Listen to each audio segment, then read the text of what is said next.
Okay, so hello all. In this tutorial class recording, actually I will explain to you about the next materials for the introductory macroeconomic class with our class with Bu Femi Ruslan, and I am Lutfiana Rahma as the teaching assistant.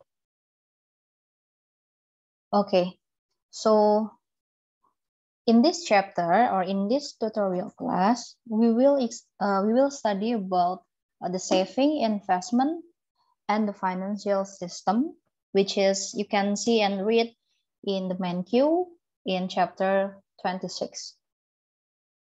Okay, so the first thing we will discuss about the financial system and also the financial market.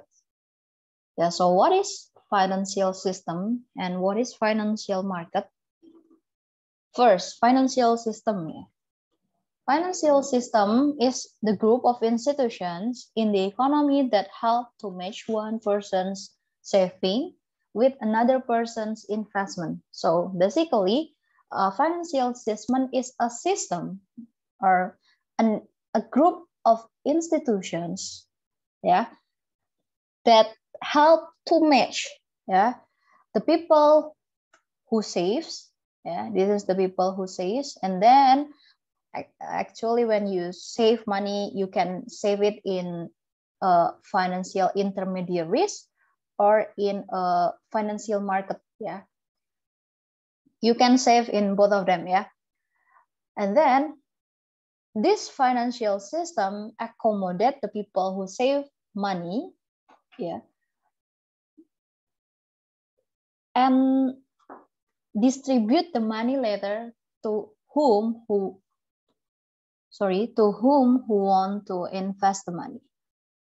So mungkin yang akan kita pelajarin itu save. Kalau save itu kan artinya menabung, atau saving, So actually when you have income, you will use your income for consumption, and then later the rest is for saving. Okay, so income is consumption plus saving, and then you save. Okay, you can save it in your deposits, your bank deposit, or just a saving account, just a usual saving account, And then uang yang tadi disimpan itu, the money that you save will be distributed for people who needs the money for building their business, for expand their business, and any other things. Okay, so that is what we call as investment. So investment is basically when producer use money for production. So that is investment. Okay, so that is financial system. So the next is financial market. We talk about financial market. It is financial institutions through which savers can directly provide funds to borrowers. So here we should underline the word directly. So it means that savers meet directly, with the borrowers. So without any intermediaries. So that is financial market. Because later we will study about financial intermediaries. If we study about financial intermediaries, there is an intermediary. But if we talk about financial market, it means that savers as the supplier of the fund, directly meet the borrowers as the one who demand the fund. So that is the financial market. So if we see in the real life, there's two kinds of financial market. The first one is bond market, and the second one is stock market.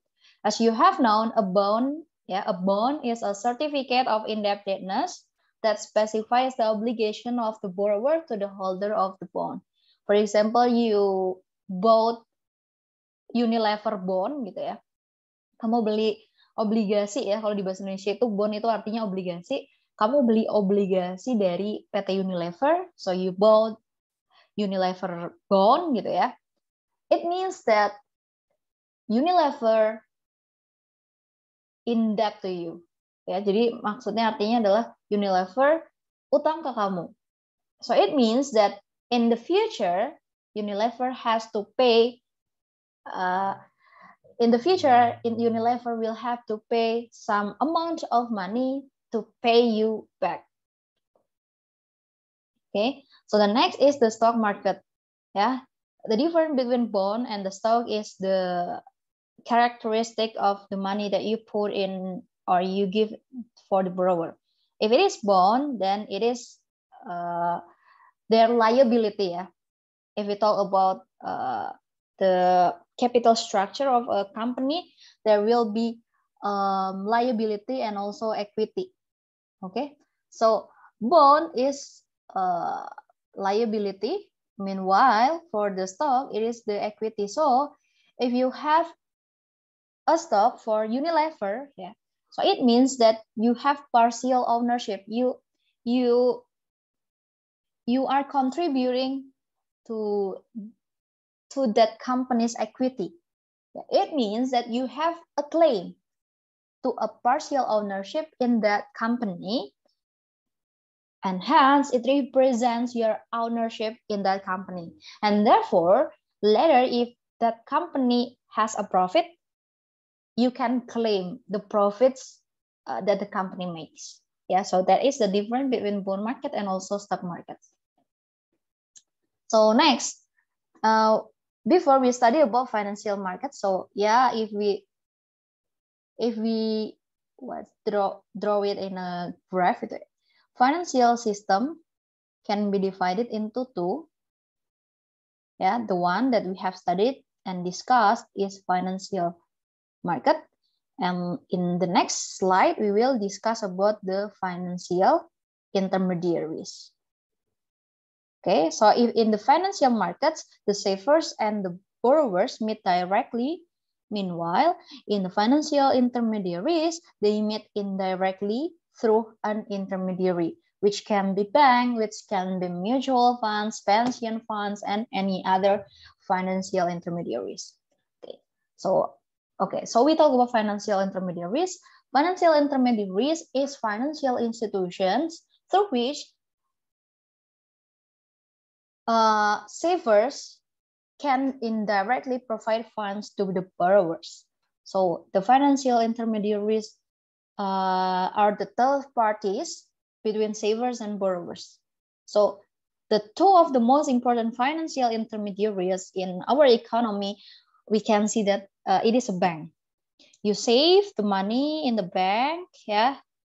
Okay, so I will draw the bank.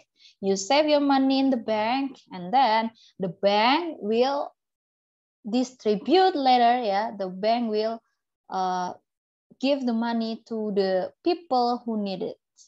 So here it means that you save. Yeah, you save. It is your saving, and then when the bank later distribute it as a credit, yeah, as a loan for the one who needs it. Yeah, for example, there is a SME, small micro small SMEs who needs the money, and then later they can use the money to buy the capital goods. Hence, it means it is the investment. Yeah. So another important financial intermediaries is mutual funds. So a mutual fund is an institution that sells share to the public and uses the process to buy a selection or portfolio of various types of stocks, bonds, or can be the mixture of both of them. And then the shareholder of mutual funds accepts all the risk and return associated with the portfolio. So basically in bahasa Indonesia, mutual fund is reksadana. So basically mutual fund is like cookies ya, for example. Jadi reksadana itu seperti cookies yang mana kalau kamu beli cookies, ini kan dia terdiri dari komponen-komponennya. So basically the cookies is the mutual funds. The components inside the mutual funds is the portfolio. So to make a cookies, you need a flour, yeah, and then you need a kilogram of eggs, maybe, yeah, and then chocolate, okay, and then butter and any other ingredients. So that is the ingredient can be any stock, any bonds that are in the financial market. So the investment manager combine them all, yeah. So the investment manager is basically the safe, yeah, the bakers. The investment managers pick them all in a, what is that? In a portfolio, and then they sell the portfolio. They share the cookies that they bake. Okay, so this is the mutual fund. To sum up, actually, Indonesian economy contains a large variety of financial institutions. Not only bank and also mutual fund, but there are also pension funds, credit unions, insurance companies, and even the local loan shark, or you can call it as apa tuh namanya? Kredit yang apa tuh, lintah darat ya, itu lintah darat. Nah, itu namanya local loan shark. So and these institutions offer anything that different, yeah, and they differ in many ways. But the thing is, when we analyze the macroeconomic role of the financial system, it is important to keep in mind that despite their differences, these financial institutions all serve the same goal, which is they would like to direct the resources that the savers have into the hands of the borrowers, so that the people who are abundant of money and the money can be used in a more productive ways. Yeah, to buy capital goods, to do the production and any other things. So that is financial intermediaries. Basically, it is the same as the financial markets. They match the savers and the borrowers, but in the financial intermediaries, there are intermediaries. There are third parties involved in. Okay. So next, so we talk about saving and investment. Yeah, so saving, it means that the people who have more money and after they consume gitu ya, they will if you have more money, if you have income, you will use it as consumption and saving, right? Oh, of course, after you pay the tax, yeah. So if you have income and the income is already subtracted by the tax, it means it is your disposable income. Yeah, YD. So YD, it means Y minus tax, yeah. So after you pay tax, or yeah, it is your disposable income, you can use your disposable income to buy any other goods. To your it is your consumption, right? So disposable income can be used for consumption, and then the rest you can save it. So for the people who has space, ya, who already saves, I mean, ya. So ya, jadi kalau misalnya ada orang yang menabung, berarti ya artinya dia itu saving dari situ ya artinya. So nantinya saving ini akan ditaruh di bank, gitu kan ya. Dan nanti bank akan menyalurkan ke orang-orang yang pada akhirnya nanti orang-orang itu akan membeli capital goods yang akhirnya akan jadi investment. So that's why in this part we will study about saving and investment. So at first, I will ask you to recall one of our materials that we have studied before. It is the gross domestic product, yeah. We studied it in our first meeting. Okay, so gross domestic product can be calculated by three methods or three approaches. The one of the three approaches is expenditure approach. So here we calculate the national income by calculating and measuring all of the economy's expenditure. It is the consumer expenditures, yeah.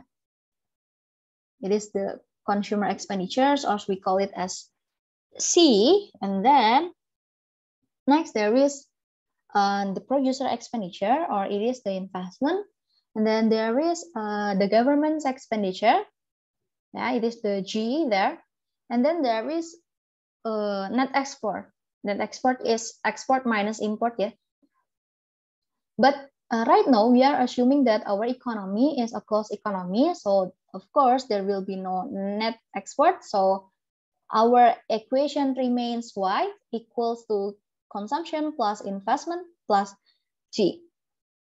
So if I rearrange the equation and I put the investment in the left side of the equation, I have this equation. So investment is Y minus Y is national income minus consumption minus government expenditure. So I there in the left side of the equation, it is the investment. Meanwhile, in the right part of the equation, that is the national saving. So what is national saving? Here's I captured from the Matthews book. National saving, or we can call it as saving in a nation or in an economy, is the total income in the economy that remains after paying for consumption and government purchases. So basically, it is the money that is remain after people consume and government consume. Okay. So later, next, in a closed economy, investment will be equal to the national saving. Okay, like what we have discussed above, yeah. It is because that we are assuming that the amount of saving are all used for investment. So there is no money left in the bank. So all of the money that people saves are all distributed to the people who needs the money for buying capital goods or for investment. So here I have the equation: investment will always be equal to saving. So if we before have known that investment is equal to saving, so that saving is basically like how we how we calculate saving is just like the same like we calculate the investment, yeah. So saving is basically the same as the investment. So saving is national income minus consumption minus government expenditure. So we have that equation, yeah. Next, I will reconstruct that equation by putting plus t and minus t, yeah. Actually, that equation will be the same, yeah. It is like just like the equation that we have here, but I will add the plus t and minus t, yeah. T here is tax, just like what we have discussed here, yeah. Okay, so I also reconstruct this equation by putting the minus t, yeah, by putting the minus t here and the plus t here. Okay, so I have saving is equal to y minus t minus c plus t minus g. So here I have two parts of the equation. The first part is the y minus t minus c, and then the second part is t minus g. So what is the first part? The first part, y minus t minus c, it is the private saving. What does it mean? It means that private saving is the income that household left after they already paid for the taxes and they already use the money for consumption. So that is private saving. We talk about tabungannya orang-orang biasa gitu ya, tabungan swasta. And the second part is public saving. Yeah, it is T minus G. So what is public saving? Public saving is the tax revenue that the government has left after paying for its spending. So actually, tax is the government biggest revenue. Yeah. So here we are assuming that the only revenue that government has is only tax. So public saving is the amount of money that the government has after they pay all the bill for their spending. So there is two kind of this public saving. It can be positive. So if it is positive, the result is positive. It means that T minus G is more than 0. It means that we have T is larger than G, or the tax or the revenue is larger than the government expenditure. Okay, but we can also a negative sign, which means that T minus G is less than 0. So it means that our T is less than G. So our tax is less than our government expenditure. It means that our revenue is below our spending. I mean, not our, but government's. Okay. So if the tax is larger than the government expenditure here, it means that we have a budget surplus. But if the tax is lower than the government expenditure, it means that we have budget deficit. Okay, so it is the saving and investment. And then we move to the next slide. So what is actually count in the investment? Saving and investment, I mean. So what is counted in saving? Which letter saving is the supply of the loanable funds. If you save, it means that you supply the loanable funds. Atau bahasa Indonesianya itu adalah kalau kamu menabung, berarti artinya kamu memberikan penawaran atas dana pinjaman, kayak gitu. Apa aja nih yang termasuk tabungan atau saving? Apa saja yang termasuk di dalam tabungan? Yang pertama adalah kalau kamu beli saham atau obligasi dari sebuah perusahaan, misalnya BBNI. If you buy BBNI stock gitu ya, Bank Negara Indonesia stock, it means that you save. Or if you buy bank deposit certificates, if you go to conventional bank gitu ya, and then you go bank deposit, it means you save. You buy mutual funds, for example, kalau di Indonesia sekarang mungkin lagi terkenal itu Bibit ya. Kalau kamu beli reksadana, it means you save. Or simply if you put money in your saving account, di rekening tabungan kalian, misalnya kalian punya rekening apa? BCA, BNI Mandiri, it means that you save. Okay. So next, the second. So what is counted in the investment? So basically, investment is the demand for the loanable fund.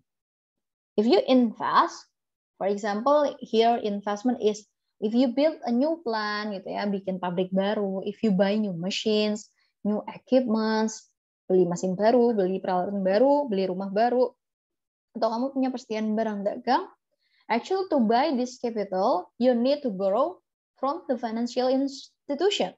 So if you invest, it means that you demand for the loanable funds.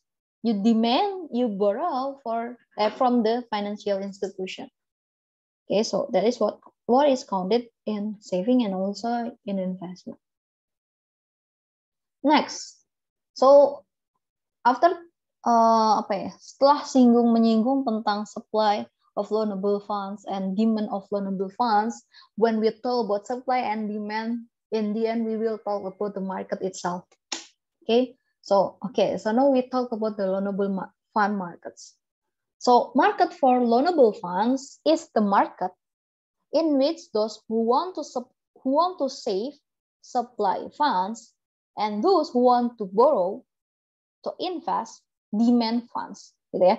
Jadi siapa yang mau menabung berarti artinya dia menawarkan dana, tapi siapa yang mau minjem untuk beli capital goods atau untuk invest berarti dia meminta dana. Nah, kenapa analisis tentang pasar loanable funds atau pasar dana pinjaman atau market for loanable funds is important? It is because that it is useful to see how the financial system coordinates the saving and investment. And also, it is useful if we would like to know how the government policy affects saving, investment, also interest rate in an economy. So, but in analyzing the loanable fund market, we have many assumptions. The first assumption is that we assume that there is only single financial market. Actually, it is nearly impossible if we have only one financial market in our economy. But remember that we would like discuss the simplified one. Yeah. So it is actually, yeah, we study the simplified one so we can study the whole things. The second, yeah, we assume that all savers save their savings in the financial market. So there is no one who's saving in the financial intermediaries, okay? And then the third, all borrowers borrow from financial markets, yeah. Jadi there is no money left in the financial market. And then the fourth, the price for loanable funds, the price for the loanable fund market is the interest rate. Yeah, so if we talk about the conventional market, we have price and quantity. So here in the loanable fund market, for the price we have interest rate, and then for the quantity we have the quantity or the amount of loanable fund. Okay, so it is the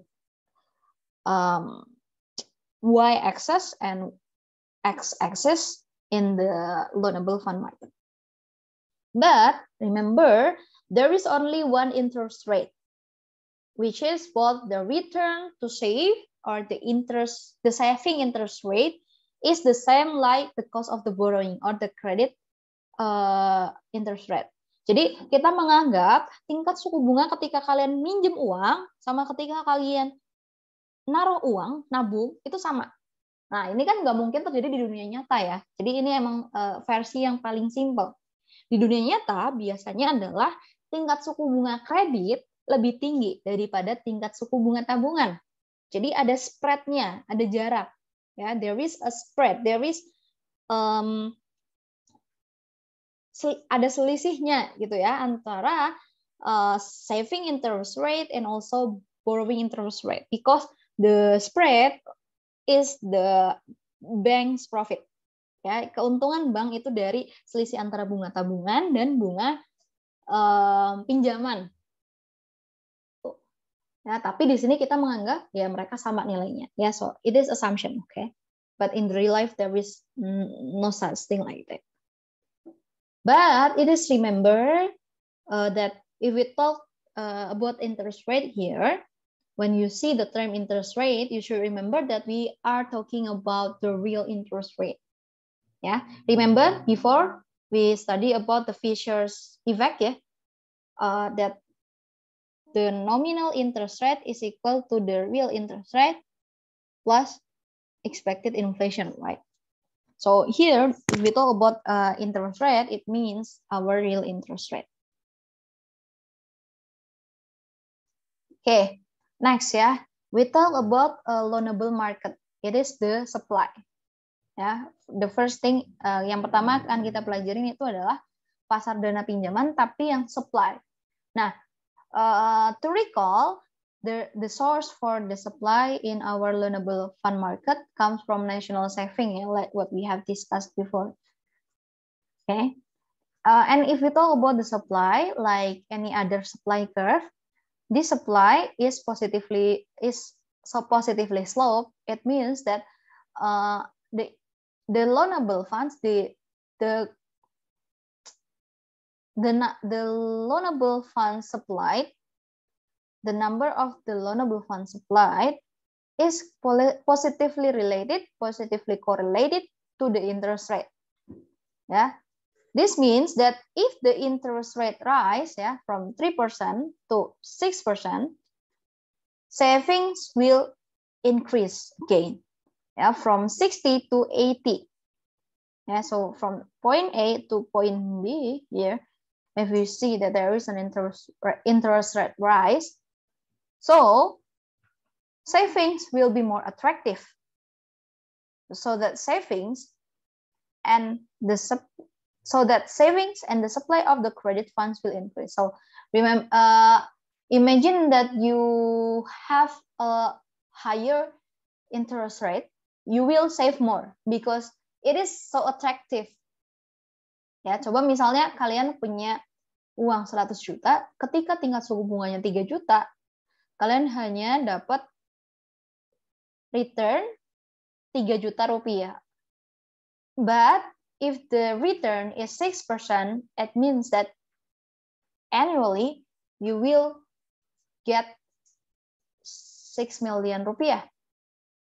Yeah, so higher interest rate, it means that it will be more attractive to save money. So yeah, the saving will be more, and then you can see that the number of the loanable funds supplied will increase.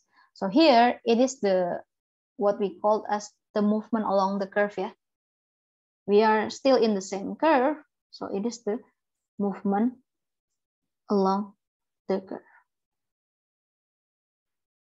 And the phrase movement along the curve, maybe you have heard it before when you study about demand and supply, yeah, in the market before in your introductory microeconomics. Okay, next we talk about the demand of the loanable fund market. The source for demand in loanable fund market comes from investment. Yeah.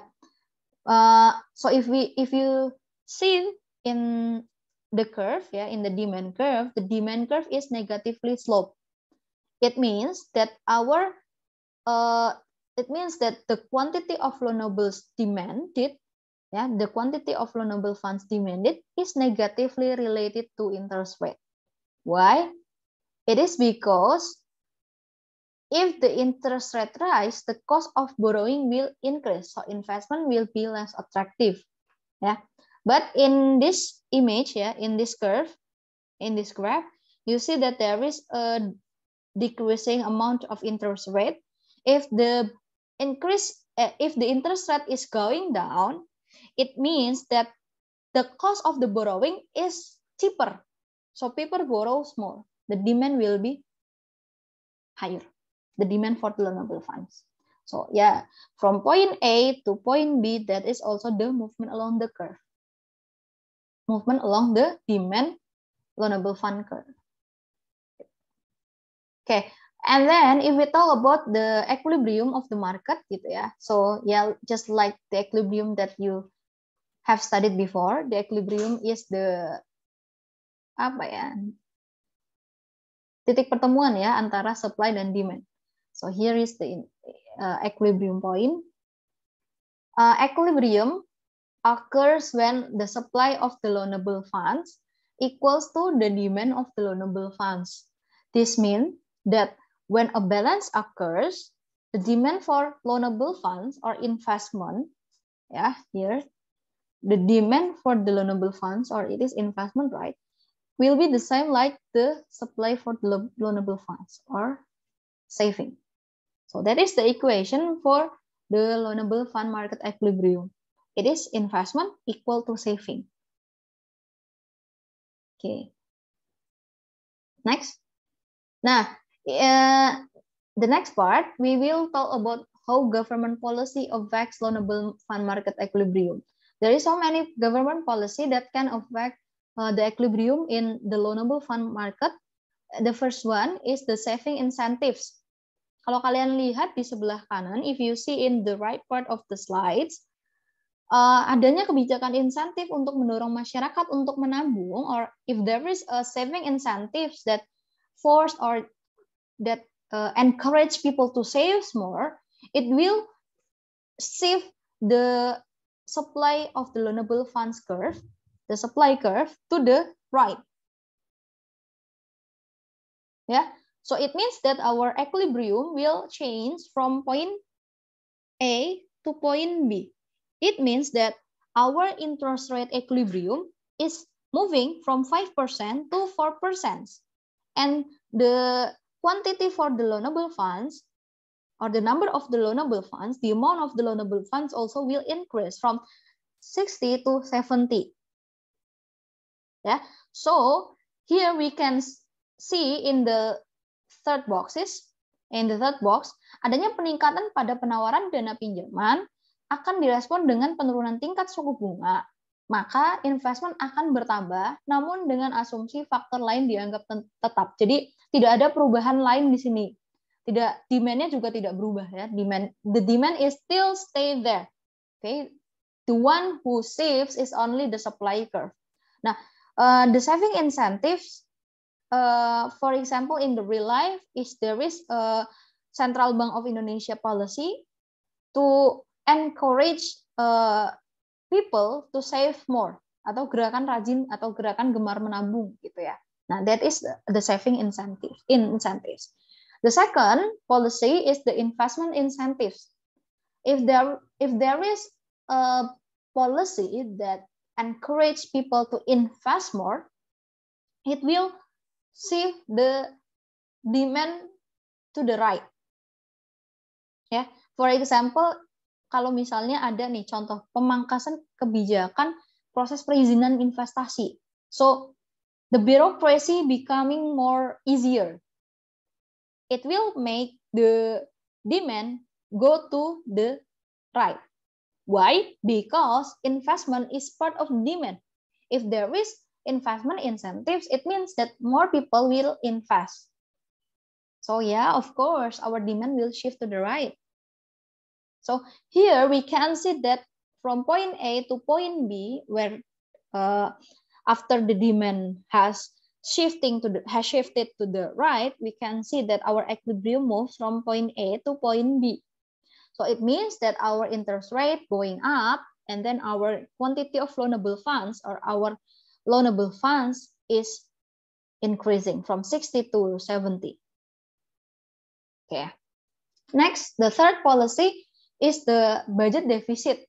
If we talk about the budget deficit, it is engaged to our explanation before about the national saving.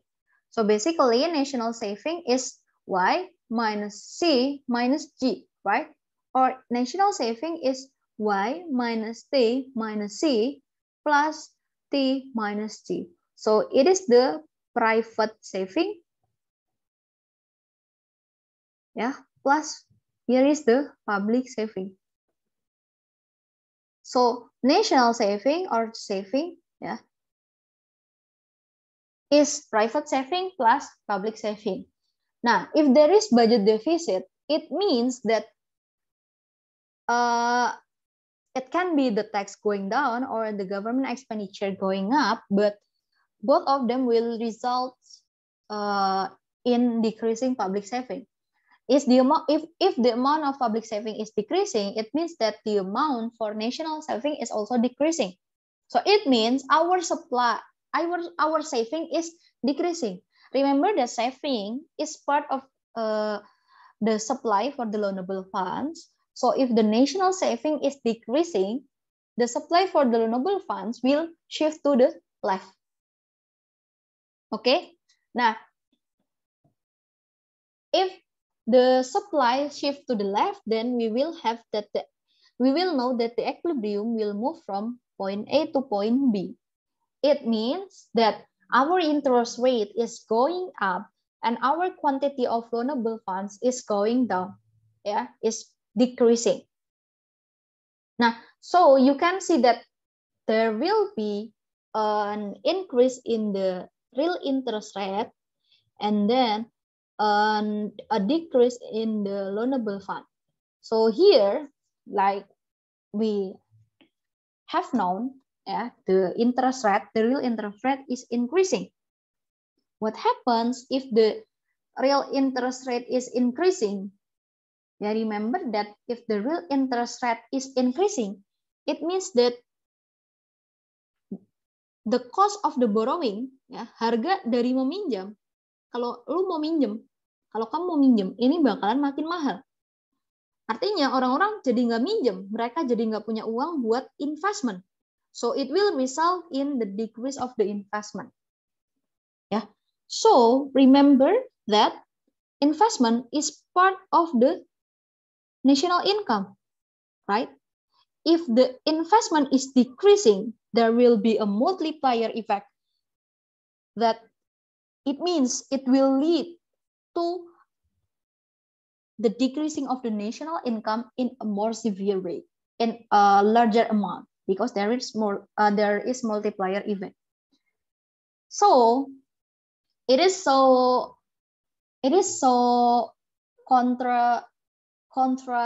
kontradiktif gitu ya. Kenapa? Karena ketika kita mau meningkatkan budget defisit, It means that the government want to increase the government expenditure. Increasing the government expenditure meaning that the government would like to increase the amount of national income. But in the end, it will result in the increasing of the cost of the borrowing so that the amount of investment will decrease. Jadi kayak naik turun gitu. Nah, ini namanya adalah crowding out effect. Okay, jadi the increasing of the government expenditure here is not optimized, is not in the line for the purpose of the government to increase the national income, because it will result also in the decreasing of the real interest rate that will decrease the investment. Itu yang namanya crowding out effect. Gitu. So actually we only have three kinds of policy. So I hope that you will remember this policy and also how they affect our vulnerable fund markets equilibrium, because usually it is asked in your exam. Nah, jadi biasanya ditanyain, jadi tolong diingat-ingat. Okay. If you still has any question, you can chat me in the line, yeah, or you can email me, anything. Okay. Nah, actually there is, if we talk about this budget deficit, yeah, there is many version, but Bu Femi usually use this kind of version ya, pakai versinya MenQ. Nanti kalian baca PPT itu nanti aku tulis juga. Ada versinya di buku Parkin. There is another version in the Parkin books ya, tapi kita pakai yang MenQ aja.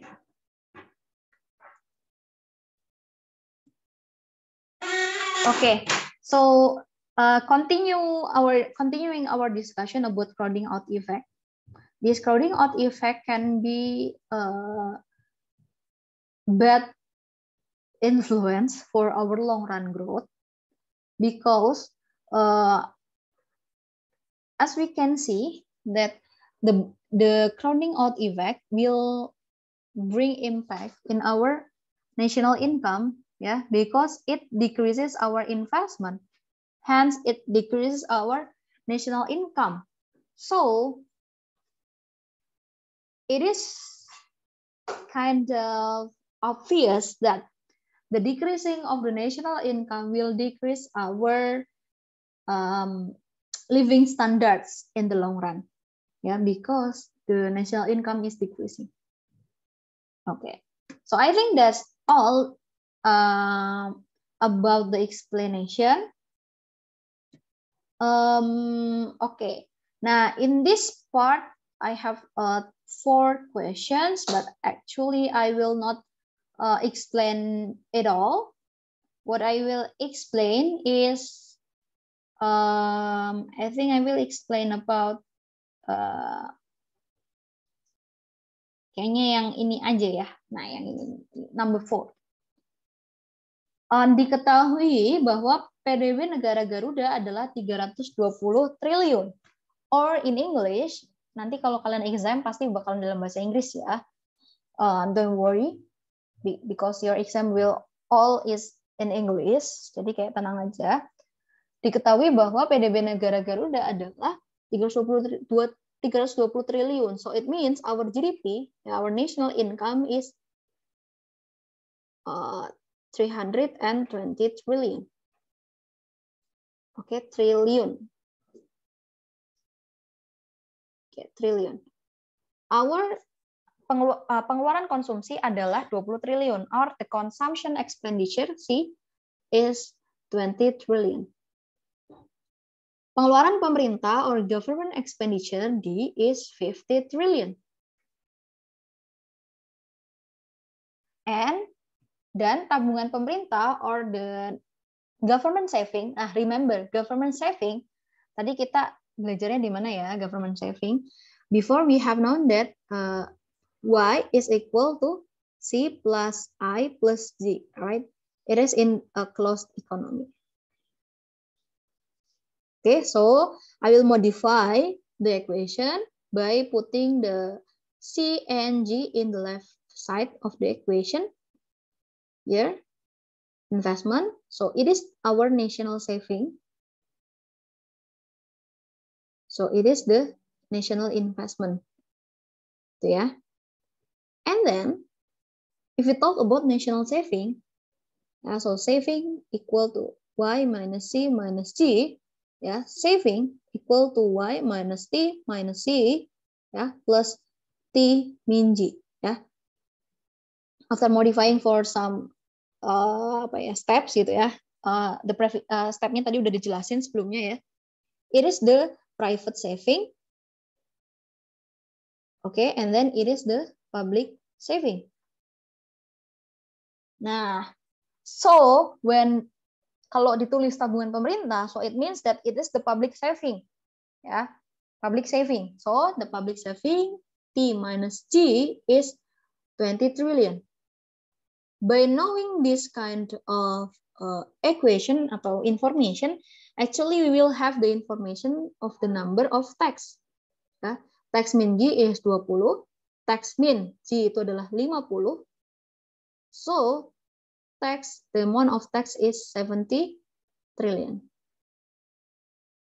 Okay. So that is from the information in the first sentence, ya. And then the question is, apabila diasumsikan bahwa perekonomian Garuda adalah perekonomian tertutup, we have assumed same for our analysis. Hitunglah nilai pengeluaran investasi, penerimaan pajak. So you are asked to calculate the I, it means the investment, penerimaan pajak or tax revenue, P, tabungan swasta, it means the private saving. Like what we have discussed, private saving is Y minus T minus C, okay, and the tabungan nasional or national saving. And yeah, I think we got it all. Yeah, we got it all.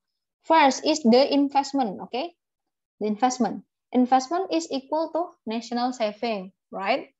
So investment is, nih ya, di sini dari sini juga bisa Y minus C minus G.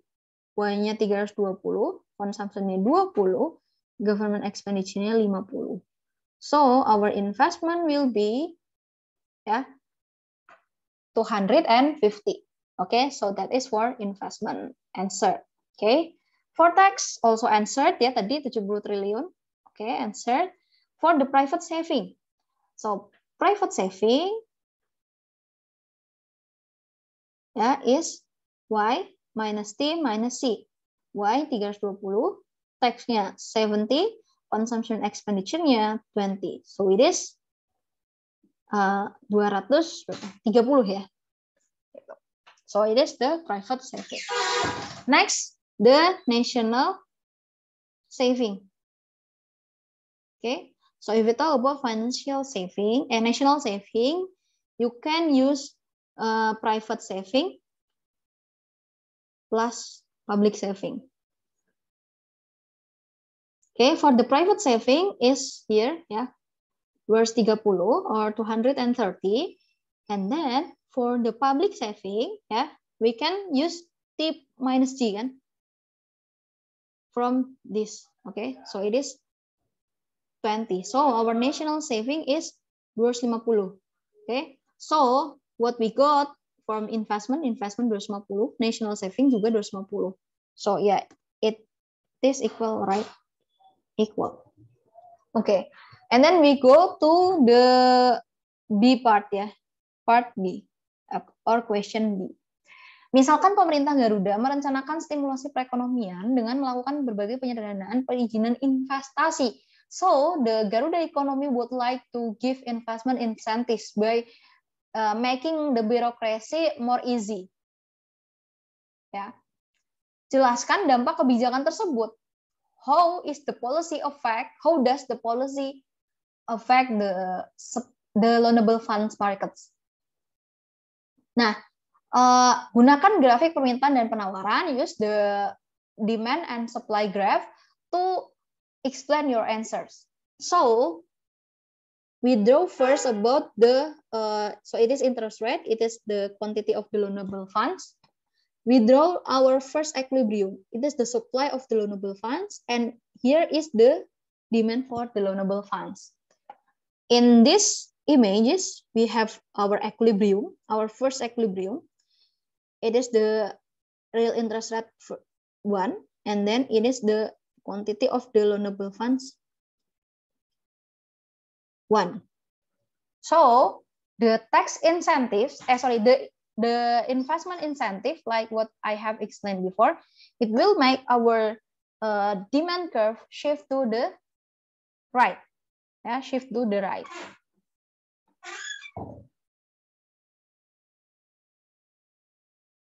Okay, so here is our demand of loanable fund, the second part, yeah, the second version.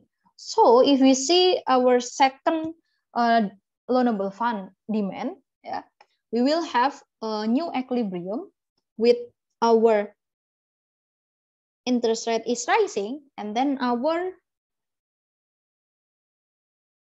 quantity of loanable fund is also rising.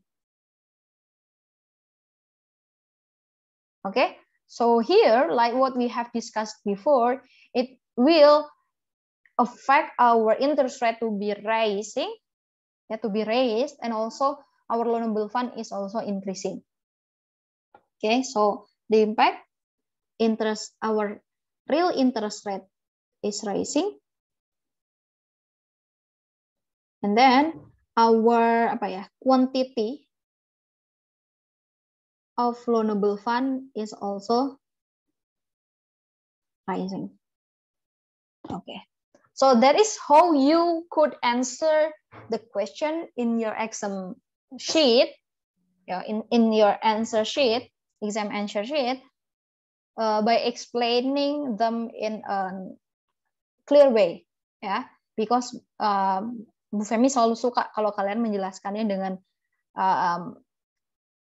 lengkap dan dengan gambar yang bagus. Kalau bisa berwarna, silakan make it colorful, ya. But if you cannot afford because it takes time, you can just use your black pen. Okay. Okay. And another part of the test, actually, it is all the same, like what we have done in the previous question. Yeah. So I hope you can use the question that I put in the last part of my presentation to be your what is that, private to be your exercise in your home gitu ya. Jadi silakan dipakai aja soal-soalnya untuk latihan, okay? Untuk latihan sendiri. Jadi our tutorial class will end here. I hope that you can find this recording useful for your study, and I hope to see you all in another synchronous or asynchronous tutorial class. Thank you. Bye.